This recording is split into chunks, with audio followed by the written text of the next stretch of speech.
벌써 아까 약간 어수선한데요. 그래도 시간이 되었으므로 우리 같이 함께 하나님께 예배를 올려드릴 수 있도록 하겠습니다. 우리 묵도하심으로 2021년 마지막 주일 예배를 함께 하도록, 다 같이 자리에서 일어나셔서 묵도하심으로 2021년 마지막 주일 예배를 하나님께 올려드리도록 하겠습니다.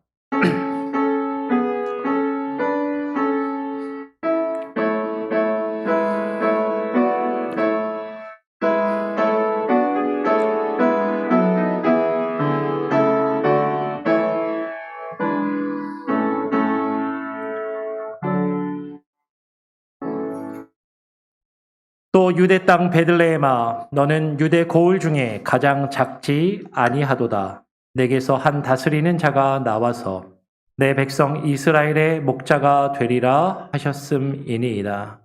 하나님 감사합니다. 지난 주일은 우리가 또 성탄 축하 예배로 하나님께 감사 예배로 올려드리게 하시고, 그리고 어제는 성탄절을 맞이하여서 함께 새벽 예배로 하나님께 올려드리고, 오늘 주일을 또 맞이합니다. 2021년의 마지막 주일을 우리에게 허락하여 주시고 성탄절과 연이어 주님이 이 땅에 오신 그 미들을 묵상하며 주님께 영광 돌리게 하시니 감사합니다. 오늘 우리의 예배와 우리의 찬양 가운데 주님 홀로 영광 받아주시고 좌정하여 주시며 우리와 함께하여 주시옵소서. 감사 찬양 영광 주님께 온전히 올려드리오며 거룩하신 예수 그리스도의 이름으로 기도합니다. 아멘. 우리 다 같이 찬송가 109장을 함께 찬양하시겠습니다. 찬송가 109장입니다. 고요한 밤 거룩한 밤 고요한 밤 거룩한 밤 어둠에 묻힌 밤 주의 불모 앉아서 감사 기도 드릴 때 아기절도 잤나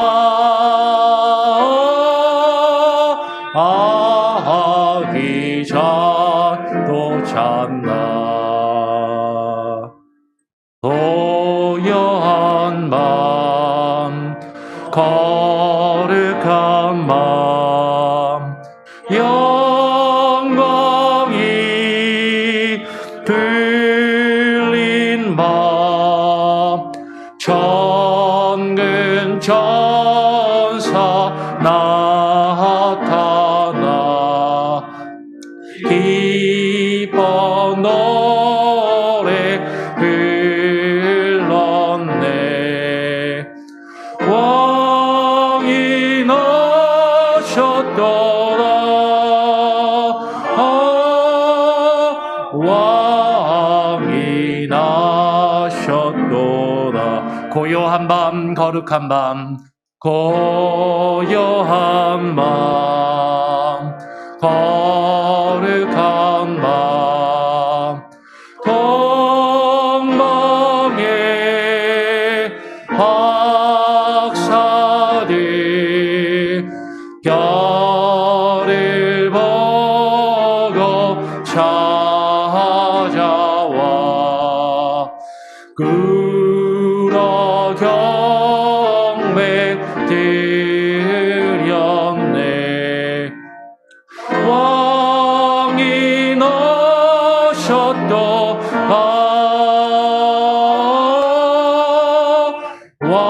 왕이 나셨도다. 고요한 밤 고요한 밤 거룩한 밤 주 예수 나신 밤 그의 얼굴 광채가 세상 빛이 되셨네. 왕이 나셨다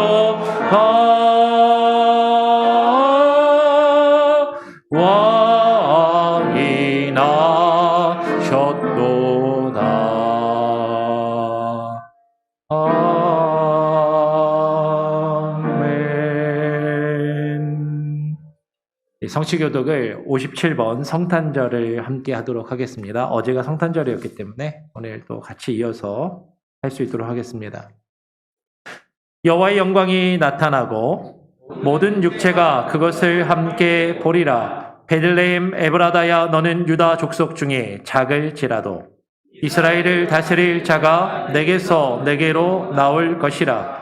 한 아기가 우리에게서 낳고 한 아들을 우리에게 주신 바 되었는데 그 어깨에는 정사를 메었고 그 이름은 기묘자라 모사라 전능하신 하나님이라 영존하시는 아버지라 평강의 왕이라 할 것임이라. 그 정서와 평강의 더함이 무궁하며 또 다윗의 위에 앉아서 그 나라를 굳게 세우고 자금 이후 영원토록 공평과 정의로 그것을 보존하실 것이라. 천사가 이르되 무서워 말라. 보라, 내가 온 백성에게 미칠 큰 기쁨의 좋은 소식을 너희에게 전하노라. 오늘날 다윗의 동네에 너희를 위하여 구주가 나셨으니 곧 그리스도 주시니라. 아멘. 다 같이 사도신경으로 우리의 신앙을 하나님과 또한 사람들 앞에 함께 고백하며 나아가겠습니다. 전능하사 천지를 만드신 하나님 아버지를 내가 믿사오며 그 외아들 우리 주 예수 그리스도를 믿사오니 이는 성령으로 잉태하사 동정녀 마리아에게 나시고 본디오 빌라도에게 고난을 받으사 십자가에 못 박혀 죽으시고 장사한 지 사흘 만에 죽은 자 가운데서 다시 살아나시며 하늘에 오르사 전능하신 하나님 우편에 앉아 계시다가 저리로서 산자와 죽은 자를 심판하러 오시리라. 성령을 믿사오며 거룩한 공예와 성도가 서로 교통하는 것과 죄를 사하여 주시는 것과 몸이 다시 사는 것과 영원히 사는 것을 믿사옵나이다. 아멘. 자리에 앉으셔서 찬송가 123장을 또 한 장 더 찬양하겠습니다. 찬송가 123장입니다. 저들 밖에 한밤중에.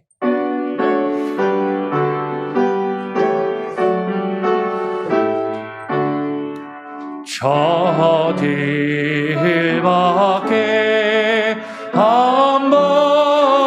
한밤중에 양틈에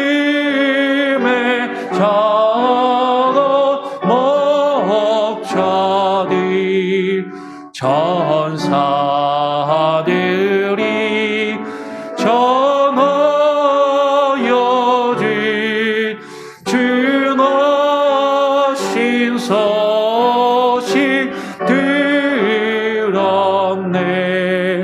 너의 엘로에 너의 엘로에 이스라엘 왕이 나셨네. 저동망에 벼러 나가 이상한 빛을 비추어 이 땅 위에 큰 영광이 나타날 징조 보였네. 너의 엘로에 너의 이스라엘 왕이 나셨네. 그 한 별이 베들레헴 향하여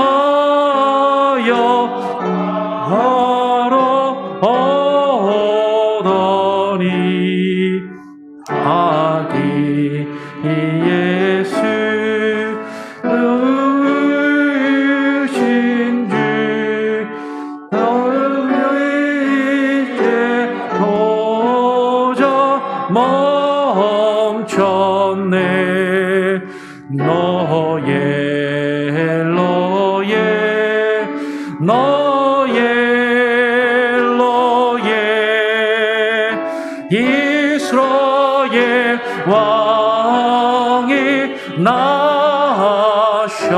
나셨네. 동방막사 세 사람이 새아기 보고 절하고 길보배하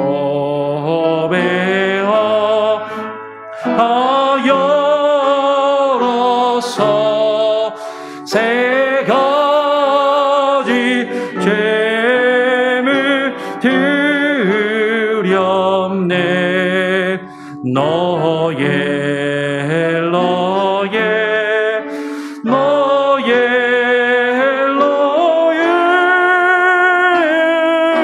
이스라엘 왕이 나셨네. 아멘. 오늘 예배를 위해서 최윤정 집사님께서 나오셔서 대표로 기도해 주시겠습니다.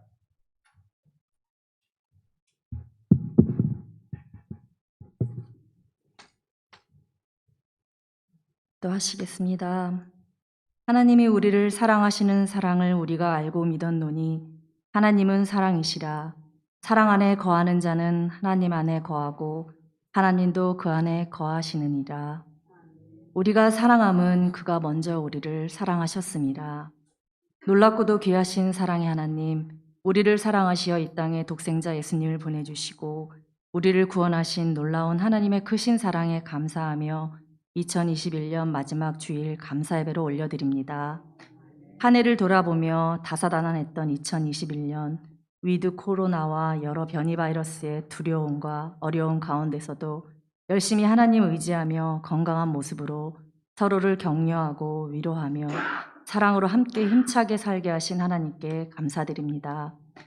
하나님, 그러나 부족한 저희들의 삶 속에서 하나님 보시기에 선한 영향력을 끼치지 못한 부분들이 있었다면 이 시간 회개하게 하시고 우리를 용서하여 주시고 선하신 뜻대로 부름받은 한 사람 한 사람에게 축복하여 주시길 간절히 원합니다. 그를 향하여 우리가 가진 바 담대함이 이것이니 그의 뜻대로 무엇을 구하면 들으심이라. 우리가 무엇이든지 구하는 바 들은 줄 안즉 우리가 그에게 구한 것을 얻은 줄을 또한 아느니라. 저의 연약함을 아시고 담대함을 주시고 저의 모든 간구를 들으시어 믿음으로 기대하며 얻은 줄 알게 하시는 하나님의 크신 은혜에 감사드립니다. 얼마 남지 않은 2021년 이루지 못한 것들을 정돈하며 기도로 마무리하게 하시고 새해를 위한 준비 기도로 계획한 모든 일들이 하나님의 뜻과 맞아 내년엔 많은 응답들이 이루어지는 하나가 되길 소망하오니 저희 기도를 들어주시옵소서. 우리의 힘이 되시고 우리와 함께 하시고 도움이신 하나님, 우리가 살아가는 이 세상 어렵고 힘든 상황에 있는 온 세상이 2022년 새해엔 하나님 안에서 살기 좋은 열방이 되길 간절히 소망하며 평화를 찾을 수 있도록 모든 열방 곳곳과 선교 사역 곳곳이 하나님 나라가 될 수 있길 간절히 기도하오니 치유하여 주시고 긍휼을 베풀어 주시옵소서. 이 시간 귀한 예배의 말씀을 전하시는 목사님께 성령의 권능으로 말씀이 선포되게 하시고 지혜를 주시어 모든 성도님들의 심령이 회복되고 보이지 않는 마음의 상처가 말씀을 듣고 깨달아 치유될 수 있도록 성령의 능력을 목사님께 주시길 간절히 기도드립니다. 저희 교회를 사랑하시는 하나님, 교회를 위해 봉사하며 헌신하는 직분자님들과 모든 성도님들에게 지혜 주시고 능력 주시어 서로 협력하여 선을 이루어 새해에는 진리의 복음이 선포되는 귀한 통로가 되는 교회 되게 하옵시고 사랑으로 하나 되어 날마다 하나님께 감사 찬양을 올려드리는 귀한 믿음의 공동체가 되게 하여 주시고 하나님의 축복과 은혜가 넘쳐날 수 있는 교회로 세워주실 줄 믿습니다. 팬데믹 상황 속에서 아이들 안전하게 잘 지켜주시고 한 명도 코로나에 걸리지 않길 기도하며 아이들 한 영혼 한 영혼이 하나님께 귀하게 쓰임받는 자녀들로 잘 성장할 수 있도록 지켜주시옵소서. 전도사님과 교사 한 명 한 명을 기억하시고 지혜와 성령의 능력으로 바르게 말씀을 가르치는 사랑의 교사로 능력을 더하여 주시옵고 헌신한 삶 속에 축복을 더하여 주시고 지켜주시고 모든 길 인도하여 주실 줄 믿습니다. 무릇 하나님께서 난 자마다 세상을 이기느니라. 세상을 이기는 승리는 이것이니 우리의 믿음이니라. 저희들을 부르신 하나님의 뜻과 목적이 있음을 알고 깨닫고 믿고 매 순간 하나님의 도움을 의지하며 강하고 담대하게 두려움 없이 하나님이 기뻐하실 일들을 감당하며 믿음으로 승리하는 삶을 살아가길 원하오며 영적 분별을 통해 세상을 이겨내고 하나님의 임재 안에서 날마다 깨어 근신하며 겸손과 순종의 마음으로 하나님의 약속의 말씀들을 믿고 행함으로 언제 어디서나 믿음의 본이 되는 삶을 살도록 지켜주시고 인도하여 주시길 또한 간절히 원하옵니다. 이 시간 모든 성도님들 가정에 건강과 소망하는 모든 일들이 새해엔 풀리고 열리는 은혜와 믿음 생활의 축복을 더하여 주시길 간절히 원하오며 임마누엘 하나님 저희와 함께 하시니 기쁨과 감사로 2021년을 보내고 2022년 새해를 맞이하는 성구 영신이 되길 간절히 소망하며 이제 이곳에서 하는 기도에 내가 눈을 들고 귀를 기울이니 이는 내가 이미 이 성전을 택하고 거룩하여 내 이름을 여기에 영원히 있게 하였습니다. 내 눈과 내 마음이 항상 여기에 있으리라. 응답하실 하나님께 감사드리며 이 모든 말씀 살아계신 예수 그리스도 이름으로 기도드립니다. 아멘.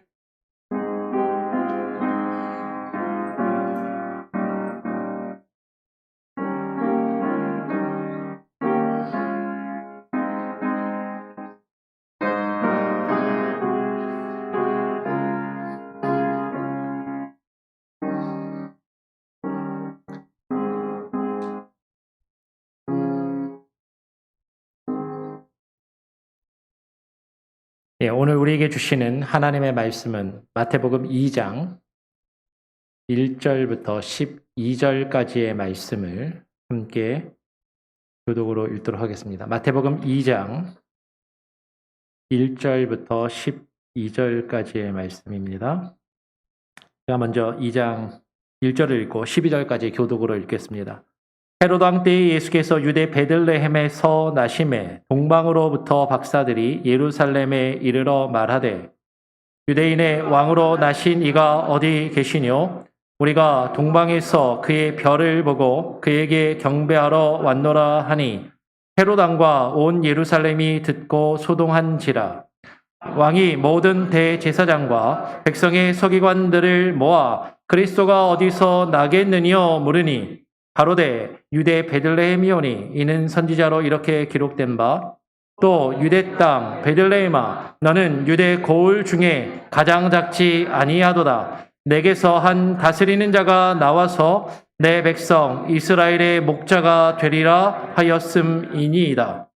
이에 헤롯이 가만히 박사들을 불러 별이 나타난 때를 자세히 묻고 베들레헴으로 보내며 이르되 가서 아기에 대하여 자세히 알아보고 찾거든 내게 고하여 나도 가서 그에게 경배하게 하라. 박사들이 왕의 말을 듣고 갈새 동방에서 보던 그 별이 문득 앞서 인도하여 가다가 아기 있는 곳 위에 머물러 섰는지라. 저희가 별을 보고 가장 크게 기뻐하고 기뻐하더라. 집에 들어가 아기와 그 모친 마리아에 함께 있는 것을 보고 엎드려 아기께 경배하고 보배 합을 열어 황금과 유향과 모략을 예물로 드리니라.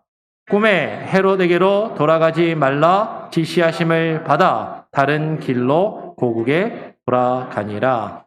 아멘. 네. 여러분 오늘 본문 말씀을 가지고 유대인의 왕으로 나시니 유대인의 왕으로 나신 이라는 제목으로 같이 함께 말씀을 나누기를 원합니다. 오늘 본문 말씀을 보면 동방박사들 이야기가 나옵니다. 동방박사. 동방박사가 몇 명이죠? 예, 우리 3명. 우리 보통 이제 3명으로 알고 있는데 사실은 땡 아닙니다. 예. 성경에는 몇 명인지 정확하게 기록되어 있지가 않아요. 그런데 왜 우리는 그 동방박사를 보통 3명이라고 그렇게 생각할까요? 그거는 마태복음 2장 11절 말씀을 보면 마태복음 2장 11절 한번 보여주시기 바랍니다. 동방박사들이 예수님께 가져온 예물이 3가지가 있었어요. 황금과 유향과 모략 이 3가지를 가지고 왔기 때문에 동방박사들이 가지고 온 이 3가지의 예물을 보고 동방박사가 3명이 아닐까 그렇게 생각하면서 보통 말하는 것 같아요. 예. 사실은 성경에는 3명인지 정확하게 안 써 있는 거죠. 사실은 우리는 성경에 대해서 우리가 뭔가 알고 있다라고 생각하면서 성경이 말하지 않은 것을 성경과 다르게 알고 있는 경우들이 사실 종종 많이 있습니다. 그 중에 하나가 이런 동방박사 같은 그런 경우인 것이죠. 사실 우리는 성경이 말씀하는 데까지만 사실 알 수 있고 거기까지만 말하는 것이 조금 더 맞겠고, 성경을 통해서 우리가 유추하거나 이렇게 판단할 수 있는 것들은 분명히 있어요. 그런데 그렇지 않은 것들은 우리가 조금 조심해서 생각하고 말할 필요가 있을 것 같습니다. 오늘 우리는요, 몇 명인지는 정확하게 알 수는 없지만 유대인의 왕으로 나신 그 예수님을 영접하기 위해서 찾아온 그 동방박사들에 대해서 같이 한번 생각을 해보고, 그 동방박사들이 어떤 사람들이었는지를 먼저 한번 살펴보고요. 그리고 나서 그 동방박사들과 다르게 예수님이 이 땅에 오셨을 때 예수님을 맞이하는 다른 모습을 가졌던, 거꾸로 이야기하면 예수님을 맞이하지 않았던 다른 두 부류의 사람들, 그래서 총 세 부류의 사람들에 대해서 오늘 같이 한번 생각해보고 나눠보기를 원합니다. 일단 첫 번째로, 예수께서 이 땅에 태어나셨을 때, 유대 베들레헴 땅에 나셨을 때 동방으로부터 박사들이 유대인의 왕으로 나신 이를 찾아서 왔어요. 예수님께서 유대 베들레헴에 나셨을 때 예루살렘으로 찾아왔던 이 동방박사들이 어떤 사람인가 하는 것이죠. 이 동방박사들을 보면 마태복음 2장 1절 말씀에 이렇게 기록합니다. 한번 같이 한번 보겠습니다. 마태복음 2장 1절에 보니까 헤롯 왕 때 예수께서 유대 베들레헴에서 나심에 동방으로부터 박사들이 예루살렘에 이르러라고 그렇게 이야기를 합니다. 성경은 이 사람들이 동방에서부터 왔다라는 것을 이야기해요. 그러면 이들이 온 동방이 어디일까 하는 것이죠. 근데 한국의 어떤 목사님들은 이들이 온 동방의 한 나라에서 왔으니까 이 동방의 한 나라가 한국이 아닐까 이렇게 얘기하면서 한국이라고 말씀하시는 분들이 간혹 계세요. 아까 동방박사 세 사람하고 거의 같은 수준, 아니면 그거보다 좀 더 심한 수준입니다, 이거는. 사실 성경에서는 어디서 왔는지 정확하게 알 수는 없어요. 그러니까 동방에서 왔다라고만 이야기하고 한국에서 왔을 거라는 어떤 그분의 바램, 그렇게 말하는 사람들의 어떤 개인적인 희망이 아닐까 그런 생각을 합니다. 근데 오히려 성경에서는 우리가 정확하게 나오진 않지만 그래도 가장 가능성이 큰 건 무엇이냐면, 그러면 북이스라엘이 아수르에 멸망하고 남쪽 유다도 바벨론에 멸망한 다음에 이스라엘 사람들이 어디로 포로로 끌려갔어요? 바벨론의 포로로 끌려가거든요. 바벨론의 포로로 끌려갔다가 에스라 느헤미야 때 포로에서 되돌아옵니다. 그렇죠? 우리가 성경을 읽은 것처럼. 근데 에스라 느헤미야 때 포로에서 포로로 끌려갔던 유대인들이 다 돌아오는 것이 아니라 그 바벨론 땅에 계속해서 남아있는 유대인들이 있었어요. 이 바벨론의 포로로 끌려갔을 때 유대인 학자들이나 지식인들이 그 바벨론에 포로로 끌려갔었고, 그들은 바벨론에 계속해서 남아서 그 사람들이 성경을 연구하고 기록한 그 문헌 중에 우리가 잘 아는 탈무드라는 문헌도 바벨론에 있던 유대인들이 쓴 겁니다. 그러니까 바벨론에는 학자들이면서 성경과 율법을 알고 있는 사람들이 그곳에 많이 남아 있었던 것이죠. 그러니까 지금 동방에서 온 이 사람들은 그 바벨론 땅에 남아 있었던 유대인들이거나 유대인들의 후손일 가능성이 사실은 커요. 정확하진 않지만. 우리말로 박사들이라고 번역된 이 마고이라는 말은 헬라어로 마고스라는 단어에서 왔습니다. 근데 이 마고스라는 이 말은 복수로 썼지만 일반적으로 영어에서는 뭐라고 번역하냐면 박사가 아니라 wise man, 현자라고 그렇게 번역을 하죠. 현명한 사람들.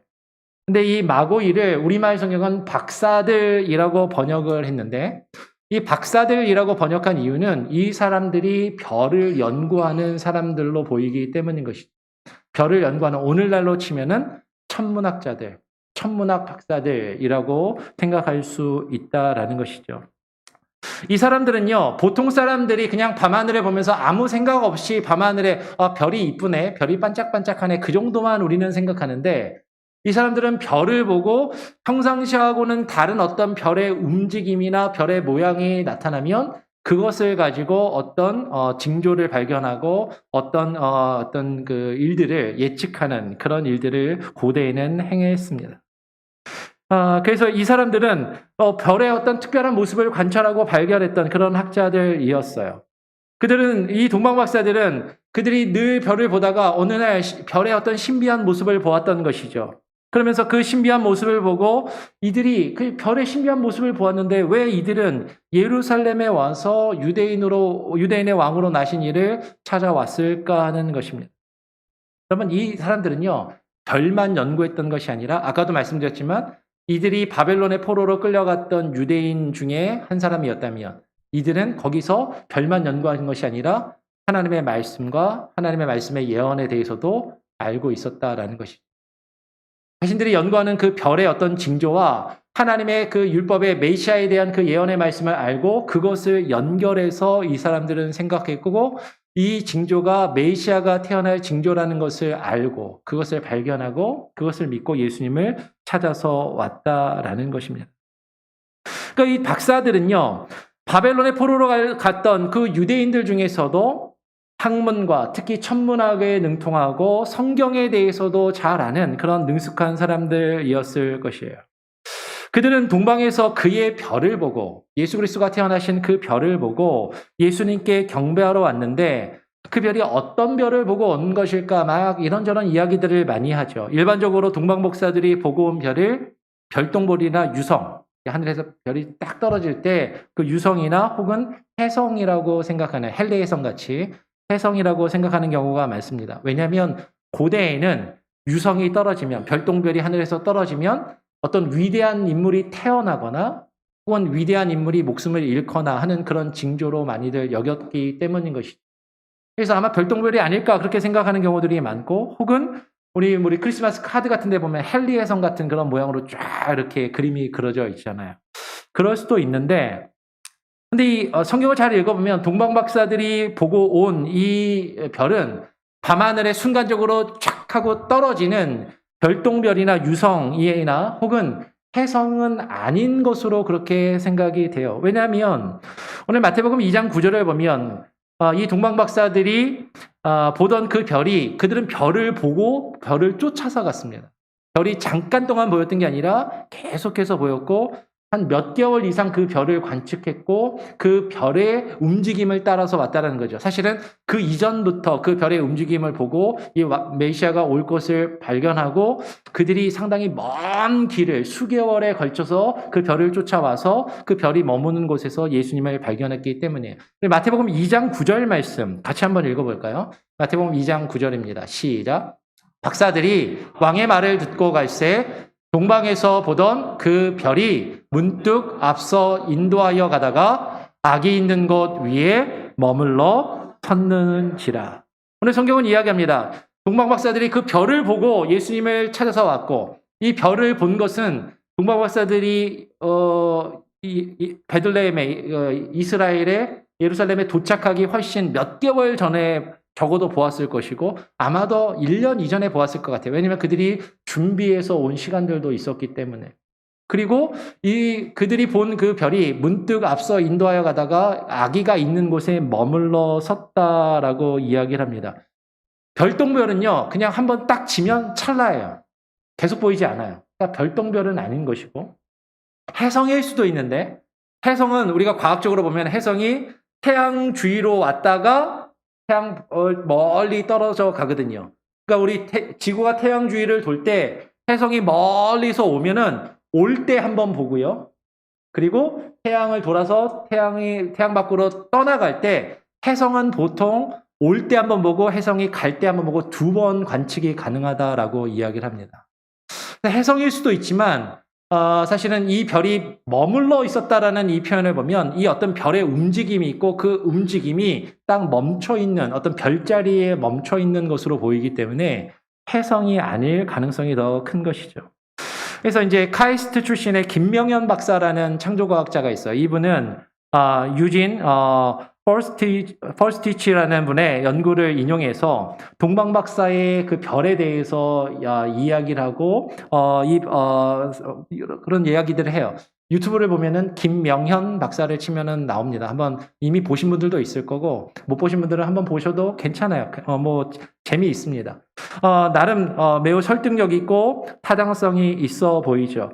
그러면서 이분은 또 예수님이 언제 탄생했을 것인가에 대해서도 이 별자리를 놓고 프로그램을 막 컴퓨터를 돌려가지고 그 날짜와 시간을 막 계산을 하는데 지난번에도 얼핏 말씀을 드린 것처럼 예수님이 탄생하신 날이 정확히 12월 25일은 아니에요. 성경에 25일이라고 안 써 있어요. 똑같이 동방박사 세 사람이랑 비슷한 거예요. 12월 25일도. 그래서 성경적으로 정확히 예수님이 언제 태어났는지를 우리가 모르거든요. 실제로 우리 서방 정교회나 개신교 기독교는 12월 25일을 예수님이 이 땅에 오신 성탄절로 지키지만 저쪽에 러시아 동방 정교회로 가면 러시아 정교회나 콥트 교회는 1월 6일에서 7일을 음력으로 해가지고 1월 6일에서 7일을 예수 그리스도의 탄생일로 지키고 아르메니안 처치, 여러분 아르메니안인들 있죠? 유럽 쪽에 보면 이제 아르메니안인들, 아르메니안 처치는 1월 28일을 예수님이 탄생하신 날로 지킵니다. 그러니까 사실은 교회의 전통에 따라서 성탄절을 지키는 날짜가 사실 다 다르다라는 것이죠. 이 김명환 박사는 아까도 이야기한 것처럼 이 컴퓨터 프로그램이나 막 이런 걸 별자리를 가지고 막 돌려가지고 또 다른 날을 하나를 이야기해요. 오늘 그것을 이야기하려고 하는 것은 아닙니다. 그래서 어떤 엄밀한 개혁주의를 이야기하는 분들 중에는 엄밀한 개혁주의를 이야기하시는 분들은 성경에 있는 것만 우리가 해야 되고 성경에 있는 것만 지켜야 되니까 성경에 12월 25일이 없잖아요. 그러니까는 성탄절은 필요 없고 지키면 안 된다라고 이야기하시는 분들도 간혹 있어요. 네.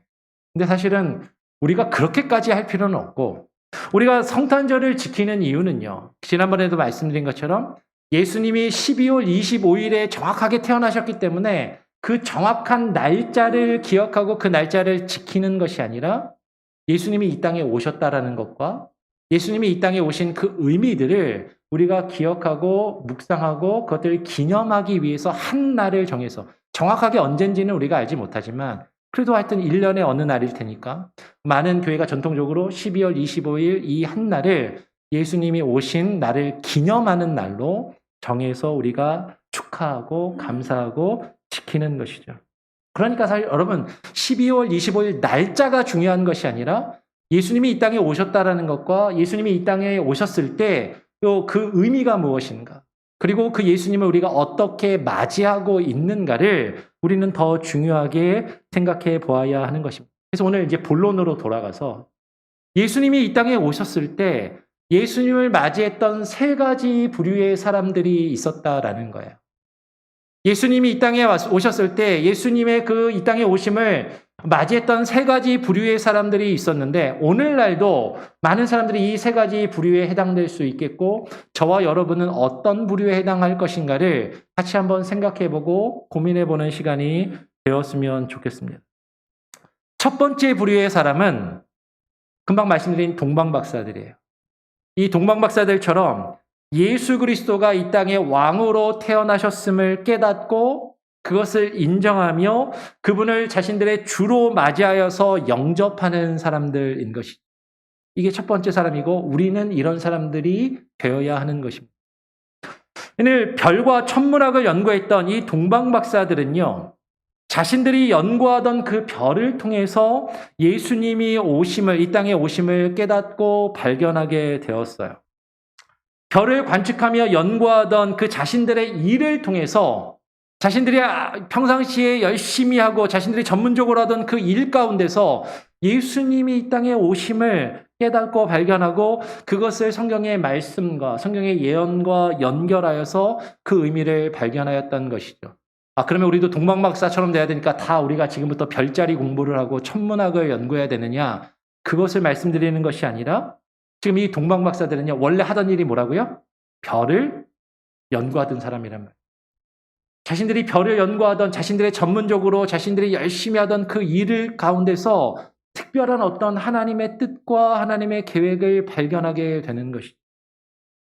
여러분, 이들은 자신들이 평상시에 하던 자신들의 일과 하나님의 말씀을 통해서 우리에게 알려주시는 하나님의 말씀의 뜻을 분리하지 않고 그 안에서 예수 그리스도를 발견하고 그 안에서 예수 그리스도께서 이 땅에 오심을 깨닫고 그 예수님을 맞이하기 위해서 예수님을 찾아서 나아갔다라는 것입니다. 오늘날 우리에게도 이러한 모습이 필요하다라는 것이죠. 근데 우리의 모습은 어떠한가? 우리는 우리의 일상의 삶에서 내가 하는 일에 집중하다 보면 그 내가 하는 그 일 가운데서 예수님을 발견하는 게 아니라 예수님을 잊어버리고 살 때가 너무 많다라는 거예요. 내가 열심히 하는 일, 내가 잘하는 일, 그거를 막 하는데 내가 하는 그 일과 주님의 뜻을 발견하고 주님을 알아가는 것, 주님께 나아가는 그것과 동떨어져 있는 모습으로 우리가 살아갈 때가 많이 있다라는 것이죠.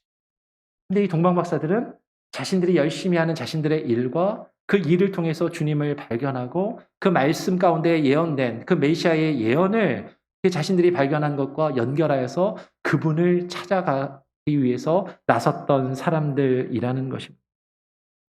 여러분요, 이들은요, 별을 보고 유대인의 왕으로 오신 그것을 예수님께서 태어나셨다는 것을 별자리 보면서 알 수 있잖아요.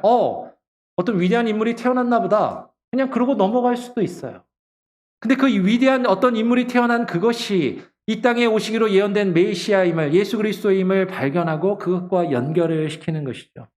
그리고 그냥 알고 넘어갈 수도 있는데, 메시아가, 성경에 예언된 메시아가 지금 태어나나 보지? 그냥 그렇게 알고 넘어갈 수도 있을 텐데, 그들은 그냥 가만히 있었던 것이 아니라 그분을 찾아서 길을 떠나고 있다라는 것이죠. 그들은 이 땅에 왕으로 오신 예수님을 만나기 위해서, 그 예수님을 영접하고 그분을 경배하기 위해서 동방에서부터 먼 길을 찾아온 것으로 보입니다. 한국에서부터 이스라엘까지 간 것은 아니라 할지라도 바벨론에서 정말로 이 동방박사들이 갔다면 바벨론에서 갔을 가능성이 크니까 바벨론 지역, 오늘날의 이라크 지역에서 이스라엘로 간다면 그 거리가 대략 1600km 정도 된다고 그래요. 마일로 하면은 한 1000마일 정도 됩니다. 그 당시에 걸어서 낙타를 타고 이렇게 이동을 하면 대략 4개월 이상의 소요되는 거리인 것이죠. 그럼 한번 생각을 해보세요. 4개월의 여행, 왕복하면 8개월입니다. 가는데 4개월, 오는데 8개월. 왕복 8개월의 여행길을 떠나기 위해서 그들이 순간적으로 오늘 날도 좋은데 소풍이나 떠날까? 이렇게 갔을까요? 그러지 않았을 거예요. 그들은 훨씬 그 이전에 그들이 이스라엘의 예루살렘에 도착하기 적어도 4개월 이전에 혹은 그 1년 이전부터 그 4개월과 왕복 8개월의 여행을 준비하기 위해서 준비하는 기간들이 있었을 거예요. 그러니까 사실은 그들은 그 훨씬 이전에 별을 발견했고 그것을 별을 발견한 이후에 그들은 길을 떠날 준비를 했던 것이죠. 지금 우리 교회 보면은 한국에서 우리 가족들을 방문해서 오신 분들이 한 두어 분 계시는데 한국에서 미국에 와서 계시기 위해서도 그냥 오는 게 아니잖아요. 한국에서부터 막 준비하시고 여기 머무는 동안 있어야 될 것들을 챙기고 계획하고 그런 시간들이 필요한 것처럼 이 동방박사들이 그냥 예수님을 찾아간 것이 아니라 이들은 계획하고 준비하여서 예수님을 찾아서 나아갔다라는 것입니다. 그럼 제가 지금 무슨 말씀을 드리고자 하냐면 이들이 그 먼 길을 따라서 떠나서 예수님을 만나기 위해서 온 것은 단순히 호기심에 이끌려서 온 게 아니라는 거예요. 그들은 자신들이 잘 아는 자신들의 지식과 성경의 말씀을 연결했고 그것을 깨닫고 발견하고 아는 것으로 멈춘 것이 아니라 주님이 이 땅에 오셨다는 것을 알았을 때, 그것을 깨달았을 때 그분을 만나기 위해서 자신들의 일상의 삶을 내려놓고 적어도 한 1년 정도의 그 시간을 그 주님을 만나기 위해서 지금 내려놓고 주님을 향해 나아가고 있었다라는 것이죠.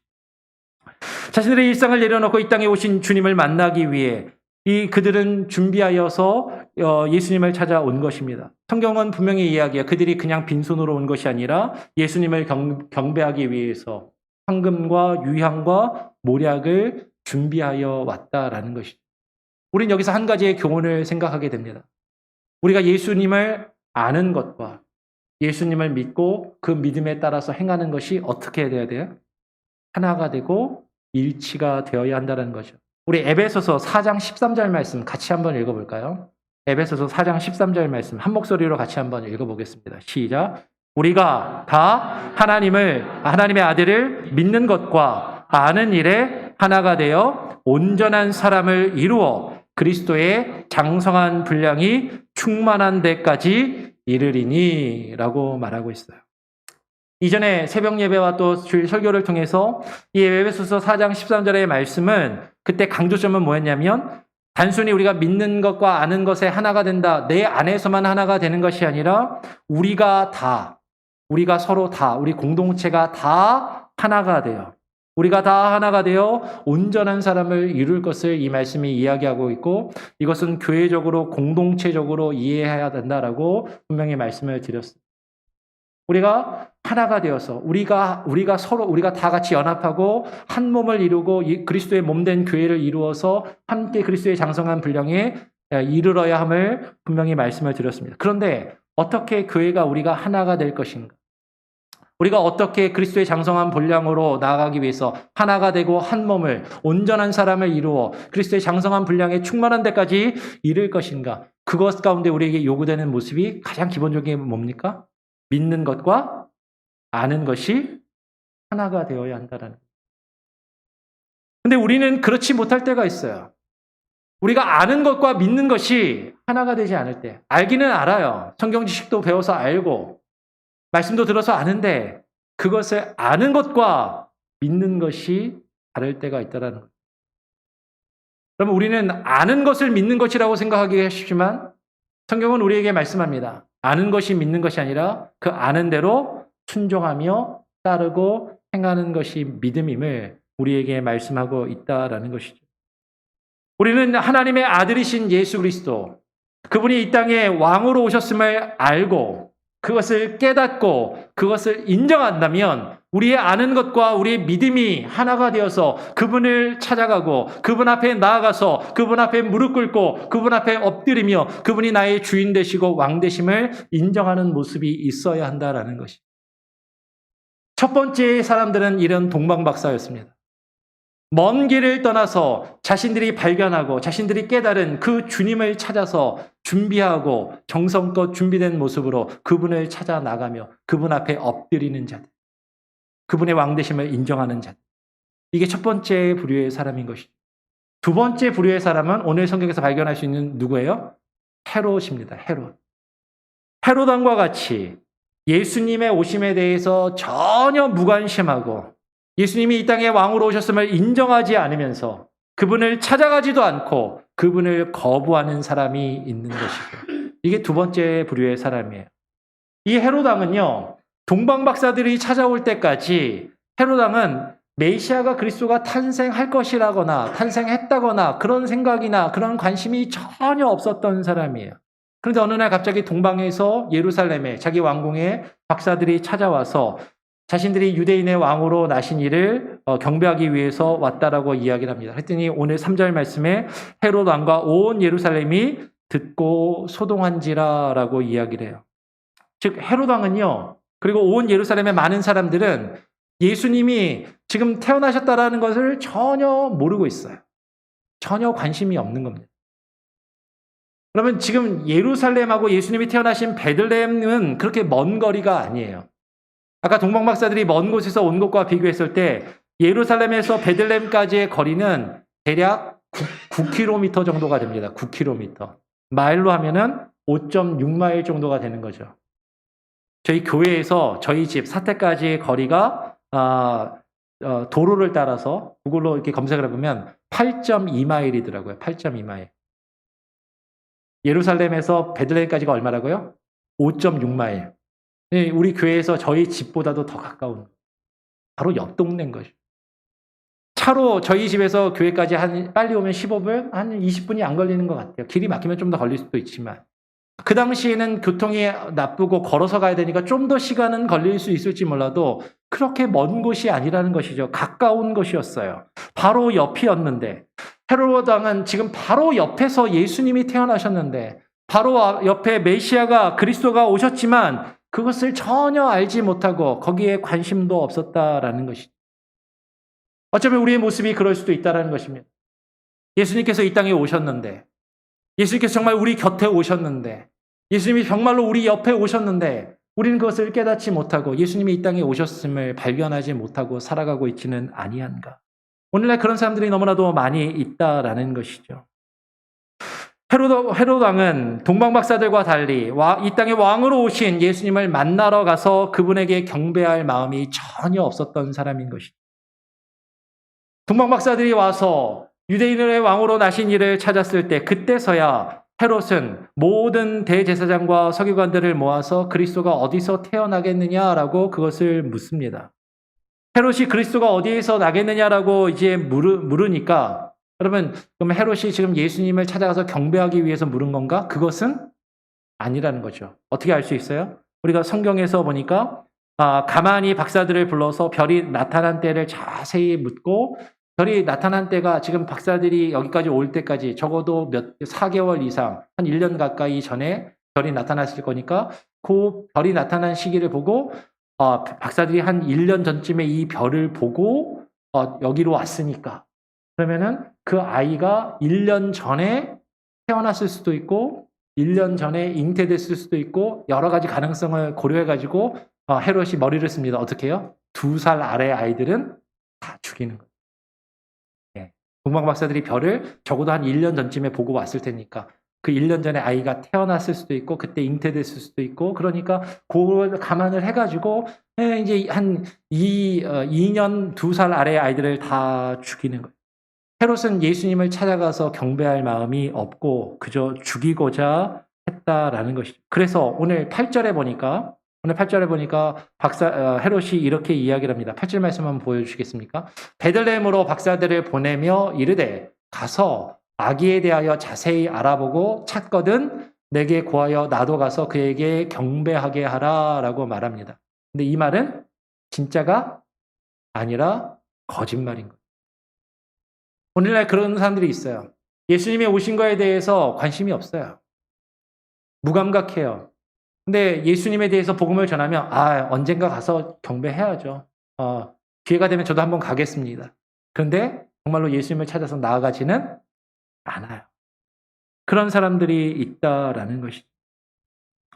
여러분, 근데 지금 헤롯이 예수님에 대해서 자세히 묻는 것은요. 정말로 예수님을 알고 싶어서 그분에 대해서 알고 싶고 그분을 찾아가서 그분을 경배하기 위해서 묻는 것이 아니라 여러분 지금은 그 예수가 나를 위협하는 존재일 수 있기 때문에 어떻게 하면 이 예수를 없애서 죽일 수 있을까 그것을 확인하기 위해서 지금 묻고 있다라는 것입니다.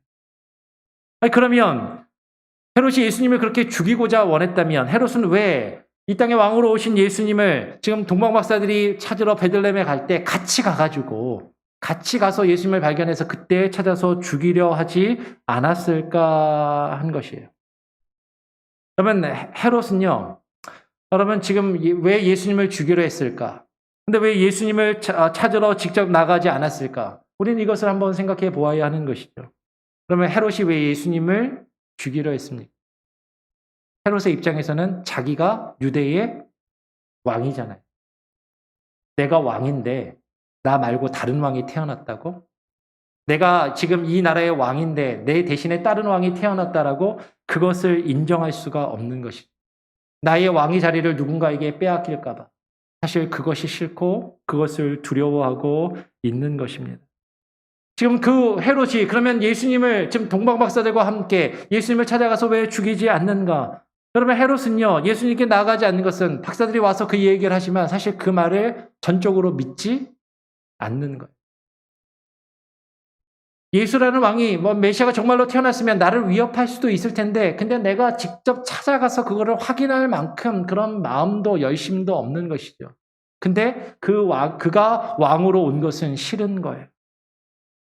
박사들의 말에 반신반의하면서도 혹시나 하는 마음에 2살 아래의 남자아이들은 다 죽이면서도 실제로 그 헤롯은 예수님을 정작 본인이 찾아 나설 마음은 전혀 없는 그런 마음을 가지고 있다라는 것이죠. 예수님에 대한 복음과 주의 말씀에 대한 내용이 우리에게 들려졌을 때 그 예수님을 발견하고 싶어 하지 않고 예수님께 나아가지 않고 예수님을 거부하는 그런 사람들이 있다라는 것이죠. 왜 그래요? 나 자신을 내가 왕이라고 생각하기 때문에. 오늘도 이런 사람들이 있는 것입니다. 헤롯 왕과 같이 오늘날 예수님이 이 땅에 오셨어요. 이 땅에 나의 왕이 되시고 나의 주인이 되시기 위해 이 땅에 오셨는데 왜 예수님을 거부합니까? 내가 여전히 내 삶의 주인이 되고 내가 내 삶의 왕의 자리에 있는 것이죠. 내가 내 삶의 주인이고 내가 내 삶의 왕인데 내 삶의 주인의 자리를, 내 삶의 왕의 자리를 예수님께 내어드리고 싶지가 않은 거예요. 그 예수님을 거부하는 것이죠. 그 예수님을 밀어내는 그런 모습의 사람이 두 번째 헤롯과 같은 그런 사람이다라는 것입니다. 오늘 세 번째, 마지막으로 세 번째 부류의 사람을 우리는 조금 더 깊이 고민해서 생각해 볼 필요가 있어요. 세 번째 사람은 대제사장과 서기관들처럼 그리스도가 어디에서 태어났는지를 분명히 알고 있으면서도, 예수님이 어디서 태어났는지를 알고 있으면서도 예수님을 찾아가서 영접하지 않았던 사람인 것이죠. 헤롯 왕이, 동방박사들이 와서 찾아왔을 때 헤롯 왕이 사람들을, 대제사장과 서기관들을 불러서 물어봅니다. 그랬을 때 대제사장과 서기관들은 그리스도가 어디서 태어날 것인지를 정확하게 알고 있었어요. 네, 마태복음 2장 5절 6절 말씀을 같이 한번 읽어보겠습니다. 제가 한번 마태복음 2장 5절을 읽으면 6절을 같이 한번 읽어보죠. 제가 5절을 읽겠습니다. 가로되 유대 베들레헴이오니 이는 선지자로 이렇게 기록된 바. 6절 시작. 또 유대 땅 베들레헴아 너는 유대 고을 중에 가장 작지 아니하도다. 내게서 한 다스리는 자가 나와서 내 백성 이스라엘의 목자가 되리라 하였음이니라. 지금 헤롯이 이 사람들에게 물어봅니다. 야, 메시아가 지금 태어났다라고 하면서 이 사람들이 찾아왔는데 메시아가 도대체 어디서 나겠냐? 라고 물어보니까 이 사람들이 성경을 들어서 이야기를 해요. 지금 마태복음 2장 6절은 미가서 5장 2절 말씀을 인용한 겁니다. 미가서에 있는 말씀을 5장 2절을 그대로 인용을 해서 그리스도가 어디서 태어날 것을 이야기해요? 베들레헴에서 태어날 것을 그들도 알고 있었단 말이죠. 그들은 그리스도가 정확히 유대 땅 베들레헴에 태어날 것을 알고 있으면서도 근데 이들은 동방박사들하고 같이 예수님을 찾아서 나아가지 않아요. 이들은 대제사장과 서기관이라는 종교 지도자의 위치에 있으면서 성경 지식도 많이 가지고 있었고 성경에 대해서 잘 아는 사람이었습니다. 그러면 우리는 여기서 한 가지 생각해 봐야 하는 것이죠. 아무리 성경에 대해서 많이 알고 있다 할지라도 아까 나누었던 것처럼 그 아는 것과 그 지식과 그 믿음은 같지 않을 수 있다라는 것. 성경에 대한 많은 지식이 있고 예수님에 대해서 알고 있으면서도 예수님을 찾아가지 않는다라는 것이죠. 여러분, 우리는 오늘날 많은 사람들이 예수님에 대해서 안다라고 이야기를 합니다. 아니, 종교적으로 많이 알고 있어요. 예수님이 하나님의 아들로 이 땅에 태어났다라는 거, 예수님이 우리를 위해서 십자가에 죽으셨다라는 거, 3일 만에 부활하셨다라는 거, 많은 내용들을 알고 있어요. 그런데 그것을 알면서도 그 예수님께 나아가지 않는 것이죠. 나의 왕으로 오신 그분을 찾아가서 그분 앞에 엎드려 그분이 나의 주인 되시고 왕 되심을 인정하지 않는 것입니다. 우리는 예수님을 안다라고 생각하지만, 우리는 성경에 대해서 알고 있지만 정말로 이 땅의 왕으로 오신 그분을 찾아가서 그분 앞에 엎드리며 그분이 나의 주인 되시고 왕 되심을 인정하지 않고 있는 그런 모습일 수도 있다라는 것이죠. 헤롯과 같이 전혀 말씀에 대해서 관심도 없고 전혀 모르는 무지한 사람들일 수도 있지만 적어도 이 자리에 앉아 계신 분들은 그렇지는 않을 거예요. 근데 우리는 성경에 대해서 알면서도, 하나님의 말씀에 대해서 알면서도 그 예수님 앞에 나아가 그분의 주인 되시고 왕 되심을 인정하며 그분 앞에 경배하지 않는 모습을 가질 수도 있다라는 것이죠. 그러면 그들은 그리스도가 어디서 태어날 것인지도 분명히 알았으면서도 왜 동방박사들과 함께 예수님을 찾아서 베들레헴으로 나아가서 그에게 경배하지 않았을까 하는 것이. 그들이 예수님을 찾아가서 경배하지 않은 것은 누구 때문에 그래요? 헤롯 왕이 두려워서 그런 겁니다. 헤롯 왕이 두려워서. 그들은 이 땅에 왕으로 오신 예수님을 경외하고 그 예수님을 인정하는 것이 아니라 지금 자신들의 왕으로서 자신들을 지배하고 통치하며 다스리고 있는 헤롯 왕의 영향력이 더 두렵고 헤롯 왕의 눈치를 보고 있는 것이죠. 그들은 이 땅에 오신 예수 그리스도가 아니라 지금 현재 헤롯이라는 다른 왕의 지배와 통치와 영향력 아래서 살아가고 있는 자들이었기 때문인 것이죠.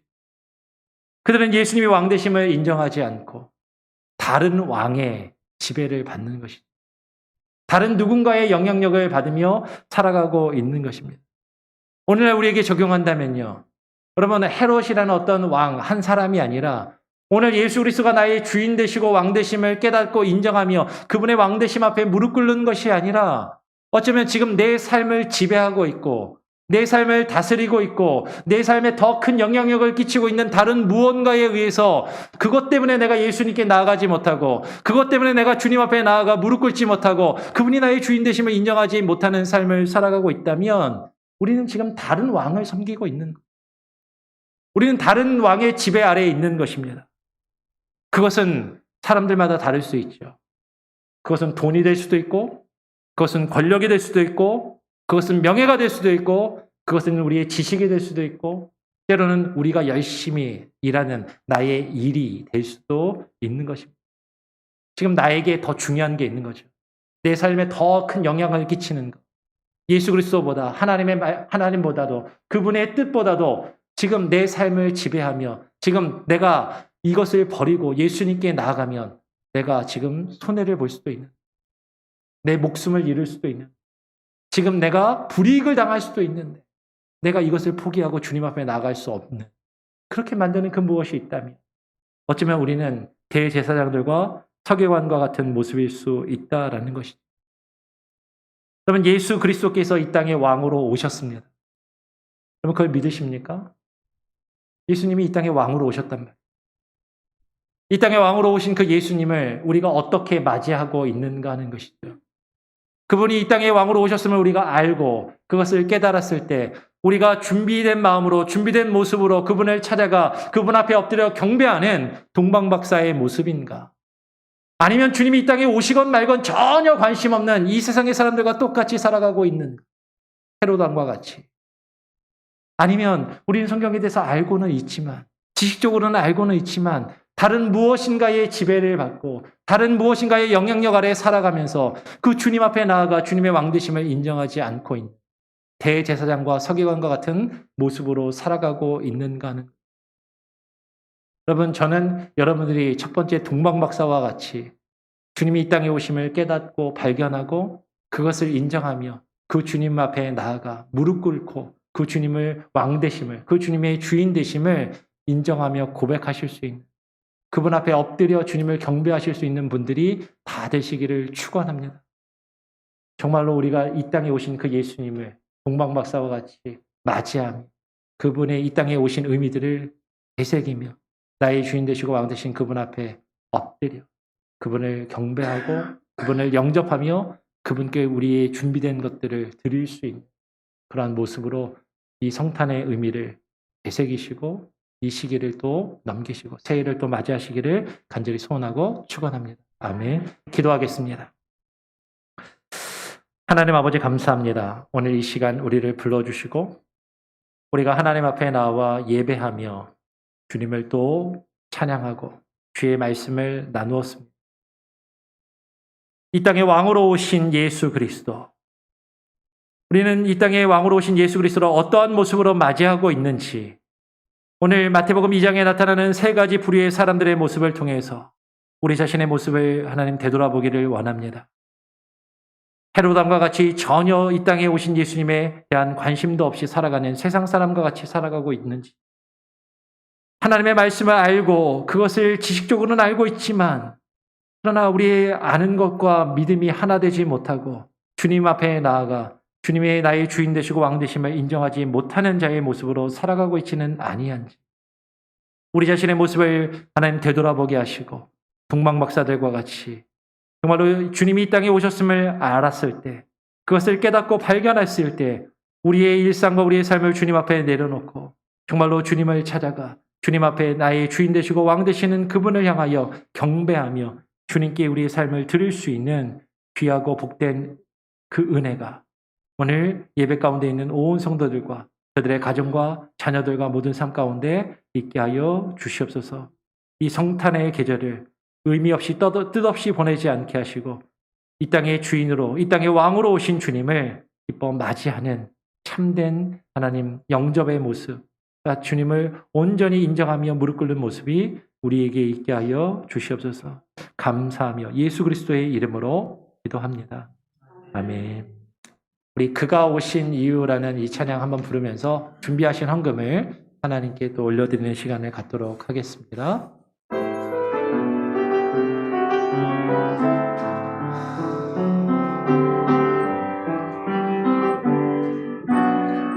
이 세상 가장 아름다운 순종의 눈물, 온 세상 다시 빛나게 한 생명의 눈물, 그가 이 땅에 오신 이유 죽어야 살게 되고 져야만 승리하는 놀랍고 영원한 신비, 지으신 그대로 회복시키 우리의 창조주 그리스도, 십자가의 길로 아버지 뜻 이루셨네. 그가 이 땅에 오신 이유 이제 우리에게 맡겨진 그 소망, 그 사랑, 그 생명, 아름답고 눈부신 십자가의 길, 우리가 이 땅에 살아가 이유, 우리 한 번 더 고백하며 나갑니다. 이 세상 가장 아름다운, 이 세상 가장 아름다운 순종의 눈물, 온 세상 다시 빛나게 한 순종의 눈물, 그가 이 땅에 오신 이유 죽어야 살게 되고 져야만 승리하는, 져야만 승리하는 놀랍고 영원한 신비, 지으신 그대로 회복시킨 우리의 창조주 그리스도, 십자가의 길로 아버지 뜻 이루셨네. 그가 이 땅에 오신 이유 이제 우리에게 맡겨진 그 소망, 그 사랑, 그 생명, 아름답고 눈부신 십자가의 길, 우리가 이 땅에 살아가 이유 지으신 그대로, 지으신 그대로 회복시킨 우리의 창조주 그리스도, 십자가의 길로 아버지 뜻 이루셨네. 그가 이 땅에 오신 이유 이제 우리에게 맡겨진 그 소망, 그 사랑, 그 생명, 아름답고 눈부신 십자가의 길, 우리가 이 땅에 살아가 이유. 드려진 헌금을 위해서 제가 기도하도록 하겠습니다. 하나님 감사합니다. 오늘 2021년의 마지막 주일을 하나님께 나와 예배하면서 하나님께서 한 해 동안 우리에게 허락하신 모든 것에 감사하며 주께서 우리에게 허락하신 것의 일부를 주님께 드립니다. 11조와 감사헌금과 또 성탄의 헌금과 여러 기타의 제목으로 하나님 드리는 이 헌금과 예물 가운데 하나님 하늘의 신령한 복으로 내려 주시옵소서. 하나님 우리와 동행하시고 우리의 왕이 되시기 위하여 이 땅에 오신 그 주님이 우리의 삶을 다스리시며 통치하시는 하나님의 그 역사를 우리가 경험하며 그 하늘의 놀라운 복을 누리며 살아가게 하여 주시옵소서. 주께서 우리와 동행하시고 주께서 우리와 함께 하실 때 하나님 우리가 때로는 어떤 어려움과 역경을 당할지라도 그 모든 역경과 환난을 우리와 함께 하시는 주님이 계시기에 그것을 이겨나갈 수 있는 그 믿음 안에 살아가게 하시고 주께서 우리의 모든 것을 책임지심으로 우리의 모든 것을 주님께 맡기고 주님께 온전히 맡기고 드리며 주님의 그 뜻하신 바를 우리가 발견하며 이루어가게 하여 주시옵소서. 물질로 인하여 시험 가운데 있지 않게 하시고 어려움 가운데 처하지 않게 하시고 하나님 우리 성도들의 건강을 지켜주시고 자녀들에게 하늘의 신령한 복을 내려주시며 하나님 때를 따라 필요를 따라 도우시는 그 놀라운 하나님의 손길을 날마다 경험하며 살아가게 하여 주시옵소서. 모든 것을 주님께 감사하며 모든 영광을 주님께만 올려드리오며 거룩하신 예수 그리스도의 이름으로 기도합니다. 아멘. 예, 교회 소식을 전해드리겠습니다. 교회 주보를 참고하시기 바랍니다. 여러분 이번 주일이 이제 금요일이 마지막 날이죠. 올 한 해 마지막까지 111 운동을 꼭 기억하시면서 끝까지 성경 일독 마무리 완료하실 수 있기를 바라고요. 그리고 하나님과의 교제 시간 계속해서 가지시고 한 영혼을 놓고 기도하시면서 복음을 증거하며 전도에 힘쓰시기를 바랍니다. 그래서 3번 광고를 먼저 말씀을 드리면 올 한 해 1년 성경 일독 하신 분들을 오늘 원래 선물을 좀 드리려고 그랬는데 책이 배송이 좀 늦어져서 다음 주에 책을 드릴 겁니다. 14분이 성경 일독을 이번에 다 마치셨고요. 이 순전한 기독교라는 C.S. 루이스 목사님이 쓰신 순전한 기독교라는 책을 나눠드리게 될 건데 책이 다 아직 오지가 않았어요. 그래서 드리고 혹시 이것을 읽으신 분이나 부부가 성경 통독을 하신 분들은 또 다른 책 왕의 십자가라는 팀 켈러 목사님이 쓰신 왕의 십자가라는 또 다른 책을 나눠드릴 수 있도록 그렇게 하겠습니다. 그리고 오늘은 개근하신 분들 올 한 해 동안 개근하신 분이 3분이 계세요. 우리 공명숙 장로님, 박옥희 권사님, 그죠. 권정희 권사님이죠. 예, 공명수 장로님, 권정희 권사님, 그리고 구원탁 지사님 이렇게 3분, 예, 3분이 우리 개근을 하신 분들하고 그리고 우리 교회에 봉사해 주신 분들 계십니다. 우리 교사로 반주자로 방송실에서 봉사해 주신 우리 집사님들, 우리 봉사자들께 조그만 선물을 교회에서 준비해서 드립니다. 그래서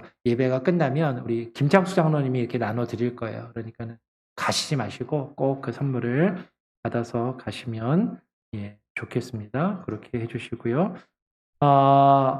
오늘 이번 금요일은 31일은 금요일 송구영신 예배가 있습니다. 저녁 11시 30분에 송구영신 예배로 드립니다. 예배로 한 해를 마무리하시고 예배를 한 해를 맞이하시기를 바랍니다. 11시 반부터 한 12시 반 전후로 1시간 정도면 예배가 끝납니다. 그래서 가족들과 함께 한 해를 예배로 마무리하시고 예배에 오시기 바라고요. 송구영신 예배를 드리고 그 다음날 토요일은 새벽 예배가 없습니다. 쉬도록 합니다. 그렇게 기억을 해주시고 5번 광고를 보면 1월 구역 모임, 구역 성경 공부는 방학을 하도록 하겠습니다. 첫째 주에 모여서 구역 인도자 성경 공부 모임을 하기가 사실은 조금 여러 가지로 제한이 있고 어려움이 있을 것 같아요. 그래서 1월 달은 연초 계획과 준비로 조금 바쁠 것 같아서 구역 성경 공부 모임은 하지 않겠습니다. 근데 구역별로 혹시 원하셔서 모이셔서 친교하시고 교제를 원하시면 모이셔도 괜찮습니다. 이제 성경 공부를 따로 하지는 않겠습니다. 그렇게 1월 한 달은 쉬도록 하고요. 성경 찬송가 공동구매를 신청하신 분들 책이 준비되어 있습니다. 사무실에서 오동혁 장로님께 말씀을 하시고 받아가시고 주문한 내역과 금액을 확인하시고 서명을 해주시고 받아가 주시고요. 구입 금액은 헌금 봉투에 넣어서 기타에다가 본인 이름과 성경 찬송가 구입이라고 해서 헌금 시간에 넣어주시면 재정부에서 바로 이렇게 처리를 할 수 있도록 이렇게 하겠습니다. 예. 다른 혹시 특별한 다른 광고 내용이 있으십니까? 네. 여선교회에서 또 선물을 준비하셨다고 하네요. 그러니까 누구 드리는 거죠? 그게 온 성도님들께 예, 가족당 여선교회에서 선물이 준비됐다고 합니다. 그것도 잊지 마시고 꼭 받아가시고요. 또 있나요? 광고? 예. 없으시면요. 우리 다 같이 자리에서 일어나셔서 우리 찬송가 126장을 찬양하고 제가 축도함으로 오늘 주일 예배를 마치도록 하겠습니다. 126장입니다.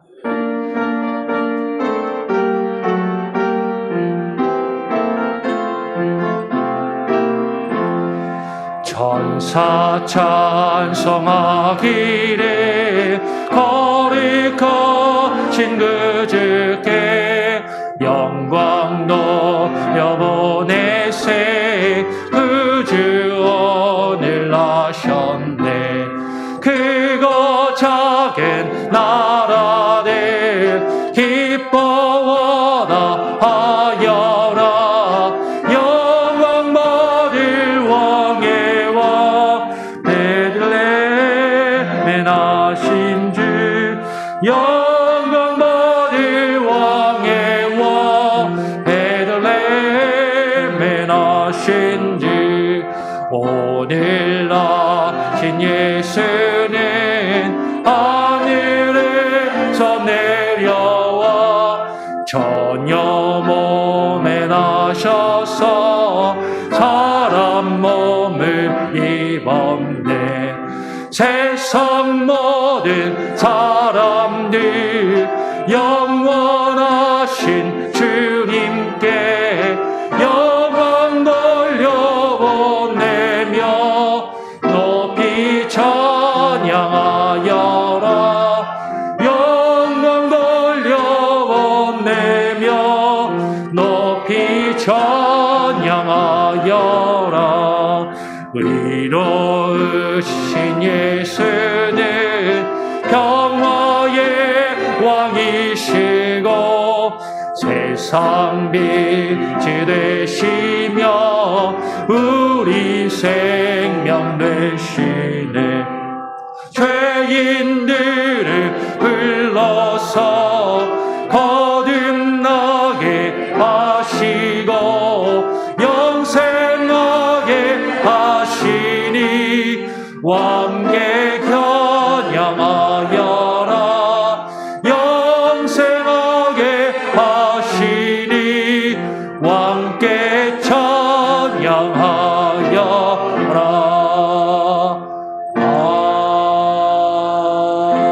아멘. 이제는 이 땅에 왕으로 태어나셔서 왕으로 오셨지만 우리의 죄와 허물을 위하여 자신의 생명을 대속의 제물로 내어주신 우리 구주 예수 그리스도의 무한하신 은혜와 그 아들의 생명을 우리에게 허락하신 아버지의 크신 사랑과 그분이 우리의 주인 되시고 왕 되심을 깨닫고 인정하며 그분 앞에 무릎 꿇고 그분의 뜻 안에 살아갈 수 있도록 역사하시는 성령님의 역사 교통하심이 오늘 이 시간 우리를 위하여 이 땅에 오신 예수 그리스도가 우리의 주인 되시고 왕 되심을 깨닫고 인정하며 그분 앞에 나와 무릎을 꿇고 나의 왕관을, 나의 왕의 자리를 주님 앞에 내어드리며 주님의 뜻대로 살아가기를 소원하며 결심하고 결단하는 오늘 이 예배 가운데 함께 예배하는 우리 교회 모든 권속들과 그들의 자녀들과 그들의 가정과 직장과 사업처와 모든 비즈니스와 삶의 영역 가운데 오늘 이 시간 온라인으로 함께 예배하며 이후에 예배할 모든 이들의 삶의 영역 가운데 이제부터 영원토록 함께 계실지어다. 아멘.